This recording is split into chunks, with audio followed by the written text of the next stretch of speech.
Vous êtes, mesdames et messieurs, dans l'invité du jour où nous recevons l'opposant guinéen Aliou Ba. Il est le président du modèle, le mouvement démocratique libéral. Il est avec nous pour évoquer la situation politique dans son pays, la Guinée. Aliou Ba, bienvenue. Merci. Et merci d'avoir accepté notre invitation. Vous étiez précédemment le directeur de la communication du bloc libéral de l'opposant guinéen Fata Mili Molo. Pourquoi avoir quitté en septembre donc ce bloc? En avril plutôt. J'ai démissionné du parti au mois d'avril pour des raisons de contradiction interne que j'avais avec la ligne politique du parti. Et voilà, j'ai pris, je dirais, les leçons de... Quelle est la nature des divergences que vous aviez avec le bloc libéral, très rapidement?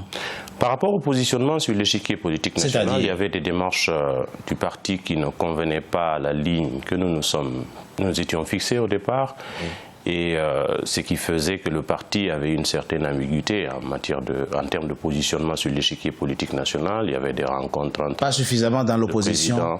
Bon, dans l'opposition certes, mais avec des démarches du genre à rencontrer le président de la République, à discuter de l'éventualité de rapprochement avec la mouvance par rapport à des coalitions sur les élections locales en perspective. Oui. Donc il y avait entre autres des contradictions de ce type. Moi j'étais le directeur de communication, je défendais des positions du parti, il y avait d'autres responsables qui défendaient des positions qui étaient beaucoup plus liées à des choses que je ne maîtrisais pas assez.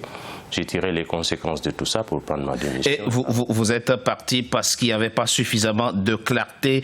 À vos yeux, vous parliez du président de la République, Alpha Condé, et justement, vous avez récemment déclaré qu'un troisième mandat du président Alpha Condé serait un suicide politique pour lui et pour ceux qui le soutiennent. Je rappelle que son deuxième mandat constitutionnel arrive à terme en 2020, mais il n'a jamais dit qu'il ferait un troisième mandat.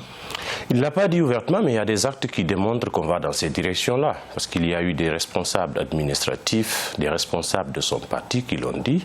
Et aujourd'hui, le discours politique est orienté dans cette direction et tous les signaux montrent qu'un président qui fait son dernier mandat et qui doit quitter, doit normalement soigner son image et tenir un mandat plus technique que politique. Alors, au RPG, le parti au pouvoir, le parti qui l'a porté au pouvoir, ils ont du mal à faire émerger un leadership présidentiable. C'est un parti qui ne tient même pas son congrès. Donc, du coup, à travers tous ces indices-là, les Guinéens se rendent compte que... C'est pas parce qu'il arrive au terme de son mandat qu'il n'est plus membre du RPG? Non, mais la discussion ne se situe pas justement à ce niveau pour dire qu'il est membre ou qu'il n'est pas membre. D'abord, il continue d'être président du RPG, ce qui n'est pas légal. Et de toute la Guinée, ce qui n'est pas légal au regard de la Constitution. Parce que la Constitution guinéenne dit que si vous devenez président, vous ne devez plus exercer des fonctions au sein de votre parti. Ce qui n'est pas le cas pour Alpha Condé qui continue de diriger le RPG. C'est un aspect. L'autre aspect, c'est le fait que son pouvoir, à travers les responsables administratifs et les membres du gouvernement, continue de tenir des discours ambigus par rapport à l'horizon 2020. Ce qui était certain à comprendre, c'est que normalement, on doit clarifier cette position pour ne pas que l'avenir soit obscur. Et à ce niveau, les Guinéens s'interrogent. 2020, c'est un rendez-vous important. Les Guinéens s'interrogent. Effectivement, ces derniers mois, pour ne pas dire ces dernières semaines, des manifestations se sont multipliées dans votre pays avec quelquefois, hélas, des pertes en vies humaines. Qu'est-ce qui explique que vous entreteniez ces tensions constantes dans votre pays et la Guinée? Quelle est la solution? Mais écoutez, ce qui justifie en partie cette situation, c'est le fait que l'État a cessé de jouer son rôle dans notre pays. Il n'y a pas d'antagonisme politique aigu en tant que tel, ou bien de confrontation interethnique.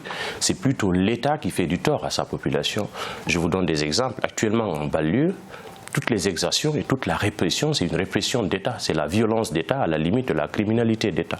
On vient envahir des quartiers qui sont supposés être des fiefs de l'opposition parce que l'arme de la violence est utilisée aujourd'hui pour détruire systématiquement toute possibilité d'alternance.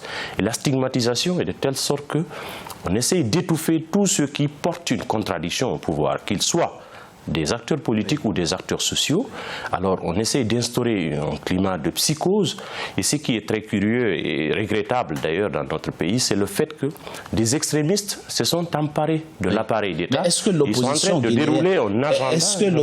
guinéenne n'est pas elle aussi dans une espèce d'instrumentalisation de la jeunesse guinéenne? Vous demandez aux jeunes de descendre dans les rues et ils se font réprimer et quelquefois, en tout cas, mettant en péril l'ordre public. Non mais d'abord, il faut rappeler que les manifestations de rue sont codifiées dans nos textes de loi. Oui. C'est une forme d'expression que la Constitution guinéenne donne à chaque citoyen de s'exprimer par la rue si toutefois il a des choses à dire. Mais dans un cadre légal. Dans un cadre légal. Oui. Et toutes les manifestations de l'opposition ont été organisées dans un cadre légal. Il y a eu des démarches administratives pour prévenir les autorités et informer les autorités sur les itinéraires et les motifs de la manifestation. Et vous prenez toujours les dispositions, les mesures pour sécuriser les manifestations? On peut dire que vous organisez? Tout n'est pas parfait, c'est sûr. Mais le rôle de l'État n'est pas de réprimer.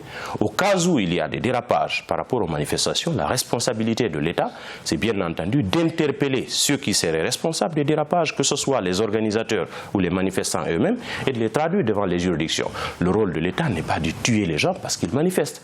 Encore une fois, dans notre pays, il y a des gens qui reçoivent des balles et qui sont agressés dans leur domicile parce qu'il n'y a pas que des manifestants qui sont agressés. Très rapidement, une dernière question pour finir. Le chef de file de l'opposition guinéenne, Cellou Dalein Diallo, a fait savoir que son parti ne participera à aucune élection nationale tant que le fichier électoral actuel n'est pas audité. Quelle est votre position par rapport à ça? Mais moi, je le soutiens parce que le fichier électoral est un problème important qu'il faut résoudre.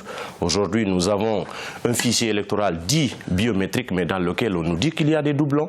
Un fichier électoral dans lequel, normalement, ne sont recensés que ceux qui ont 18 ans et plus. On nous dit qu'il y a des mineurs. Je pense qu'il y a un comité d'experts qui s'est retrouvé récemment et qui a audité le fichier pour faire des recommandations, mais il n'y a pas une volonté de la part du gouvernement et du parti au pouvoir pour qu'on ait des élections transparentes. Donc tous ceux qui défendent le principe que le fichier électoral doit être revu, corrigé, parce qu'on ne peut pas parler d'élections transparentes sans un fichier électoral. Et sans un fichier électoral, nous sommes un pays qui vit régulièrement des crises post-électorales. Et les élections locales l'ont démontré. Nous avons des législatives en perspective et des présidentielles.